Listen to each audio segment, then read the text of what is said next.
नमस्कार, आप सुन रहे हैं गूंज 90.8 एफएम, आपकी अपनी आवाज। मैं हूं आपके साथ, आपकी अपनी आरजे कल्पना। शो है एक मुलाकात, और एक मुलाकात में आज हमारे खास मेहमान हैं सचिन श्रीवास्तव जी, सीएमएचओ ग्वालियर। सर, बहुत बहुत स्वागत है आपका गूंज। Thank you. और ग्वालियर की जो स्वास्थ्य सेवाएं हैं वो फिलहाल सर के अंडर में हैं, और कुछ ही समय पहले सर ने इसकी कमान संभाली है। तो आज कई सारी बातें, कई सारी चर्चा हम सर से करेंगे। सर, सबसे पहले तो मैं यही जानना चाहूंगी, हर व्यक्ति अपनी शुरुआत करता है कि हर जर्नी की, आपके सफर की शुरुआत कैसे एज ए सीएमएचओ हुई? जी, सीएमएचओ या फिर स्वास्थ्य सेवाओं के इस फील्ड में आने की आपकी कैसे जर्नी शुरू हुई? एक्चुअली क्या था, एमबीबीएस के बाद मैं एज ए चाइल्ड स्पेशलिस्ट मतलब पीजी किया मैंने पीडियाट्रिक्स में। जी एज ए चाइल्ड स्पेशलिस्ट काम किया मैंने मुरार में एसएनसीयू डिस्ट्रिक्ट हॉस्पिटल में SNCU special newborn care unit. जी उसमें मैंने अपनी 4 साल सेवाएं दी। फिर डिस्ट्रिक्ट हॉस्पिटल में एज ए पीडियाट्रिशियन सेवाएं दी। फिर मैंने न्यूट्रिशन रिहेबिलिटेशन सेंटर है एनआरसी, पूरे डिस्ट्रिक्ट का मैंने देखा, ग्वालियर डिस्ट्रिक्ट। जी और समय के साथ एक अनुभव आपको बहुत कुछ समझना सिखाता है, और उसी अनुभव के साथ आज सर ग्वालियर में बतौर सीएमएचओ पदस्थ हैं। सर, आपने हाल ही में कमान संभाली है सीएमएचओ पोस्ट की। क्या आप सबसे पहले फोकस कर रहे हैं, किन चीजों पे आपका फोकस है? मेरा फोकस बेसिकली ग्रामीण क्षेत्रों में जाता है। जी एक्चुअली क्या, ग्रामीण क्षेत्रों में जो जनता है वहाँ की, उसको पूरा स्वास्थ्य लाभ नहीं मिल पाता। इस चक्कर में वो जनता पूरी पेशेंट रेफर होते हैं सिटी में। जी जब सिटी में पेशेंट रेफर होते हैं, सिटी में लोड पड़ जाता है। डेफिनेटली। उसमें लोड में इसमें क्या होता है, कई मरीजों की जान रास्ते में चली जाती है, या मरीज सीरियस हो जाते हैं यहाँ तक आते आते। और उस चक्कर में हमारे डिस्ट्रिक्ट हॉस्पिटल का लोड बढ़ता है, डिस्ट्रिक्ट हॉस्पिटल से फिर मेडिकल कॉलेज का लोड बढ़ता है। जी तो जो सुविधाएं हैं, स्वास्थ्य सुविधाएं, अगर आदमी को अपने सामुदायिक स्वास्थ्य केंद्र, प्राथमिक स्वास्थ्य केंद्र में मिल जाएंगी अगर, तो उसकी एक तो जान बचेगी। दूसरी चीज, हमारे मेडिकल कॉलेज और डिस्ट्रिक्ट हॉस्पिटल का लोड भी कम होगा। डेफिनेटली। और जैसे कि सर ने बताया, अगर आपको आपके नजदीकी स्वास्थ्य केंद्र पर वो सुविधाएं उपलब्ध हो जाएं जिन चीजों की आपको जरूरत है, तो आपको इतनी दूर तक आने जाने का समय है वो भी बचेगा, और व्यक्ति को त्वरित इलाज भी मिल पाएगा। सर, इसी के साथ बात करूं, वर्तमान में ग्वालियर शहर में डेंगू के बहुत केसेस आ रहे हैं। ऐसे में स्वास्थ्य विभाग किन चीजों पर फोकस कर रहा है डेंगू से बचाव के लिए? डेंगू एक्चुअली क्या है, एवरी 3 इयर्स डेंगू केसेस बढ़ते हैं। जी ये ट्रांजिशन पीरियड रहता है इनका, तो हर 3 साल में डेंगू केस बढ़ते हैं। इस बार बरसात भी ज़्यादा हुई है, तो उस चक्कर में जल भराव कई जगह है, तो डेंगू के केस काफ़ी निकल रहे हैं। और उसी तरीके से हमारा स्वास्थ्य विभाग पूरे तन मन से, हमारे डिस्ट्रिक्ट मलेरिया ऑफिसर पूरे तन मन से काम करने में लगे हुए हैं। हमने हर एक वार्ड में एक टीम बनाई है, जिसमें हमारी एक आशा कार्यकर्ता है, एक एएनएम है, एक मलेरिया वर्कर है, साथ में हमारे साथ एक एमबेड टीम है, एनजीओ है, वो उसके कर्मचारी हमारे साथ पूरा सहयोग करते हैं। जी वो टीम का पूरा सहयोग रहता है। हमारा लार्वा सर्वे चल रहा है कंटिन्यूसली। जिस घर में हमको लार्वा मिलता है, उस घर में अपन पूरी उसके आसपास फॉगिंग करवाते हैं। नगर निगम का सहयोग रहता है फॉगिंग कराने के लिए। जी सेकेंडली अपना क्या है, जैसे कोई डेंगू पेशेंट आता है, अपना पॉजिटिव पेशेंट आता है, तो उस पेशेंट के घर में हमारी पूरी टीम जाती है, वहाँ पे एक्शन टेकिंग प्लान रहती है, मतलब एटीआर करती है।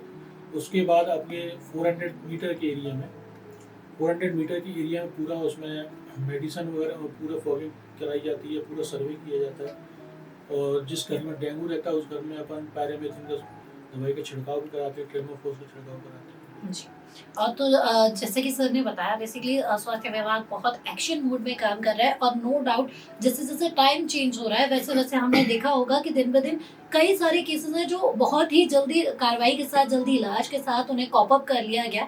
और जैसे कि सर कमान जिस सर संभाल रहे हैं, तो डेफिनेटली आगे बहुत सारे चेंजेस हैं जो आने वाले हैं।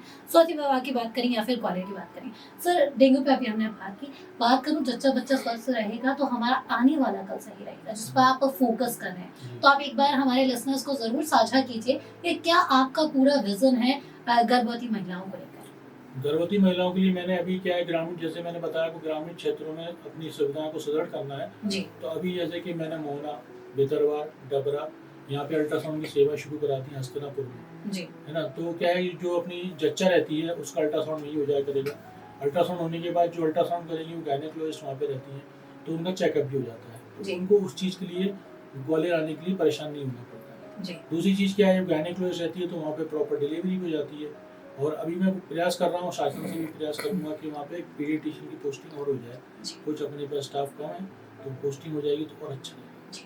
सर, जैसे कि अभी आपने इसके बारे में बताया गर्भवती महिलाओं को, ग्वालियर अंचल की बात करूं, सबसे बड़ा जेएएच हॉस्पिटल है, उसमें क्या आप सुधार की अगर हम बात करें, क्योंकि हर जेएच जगह अपने अंदर नहीं आता। जी, अच्छा सॉरी।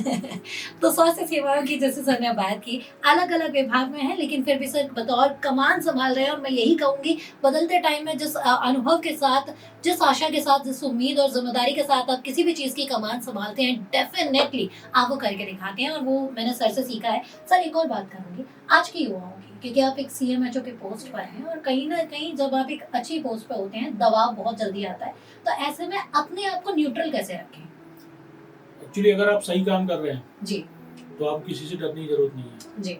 अगर आप सही दिशा में जा रहे हैं, सही काम कर रहे हैं और लोगों का सहयोग मिलेगा, दबाव तो आएगा, पर अपना फ़ोकस बना के चलेंगे आप, तो आपको कोई दिक्कत नहीं आएगी। और लक्ष्य पे अगर आप ध्यान रखेंगे तो आपको विचलित होने की भी ज़रूरत नहीं कोई है। ज़रूरत नहीं है। जी। और सर एक और बात में जाते-जाते जैसे कि आप एक लंबे जैसे डॉक्टर की जर्नी में आपने बताया आप डॉक्टर भी रहे, आपने सेवाएँ दी हैं। तो उसी के साथ-साथ डॉक्टर होने के साथ-साथ मेडिकल फील्ड में भी और आज के युवाओं में भी कई चुनौतियाँ आती हैं।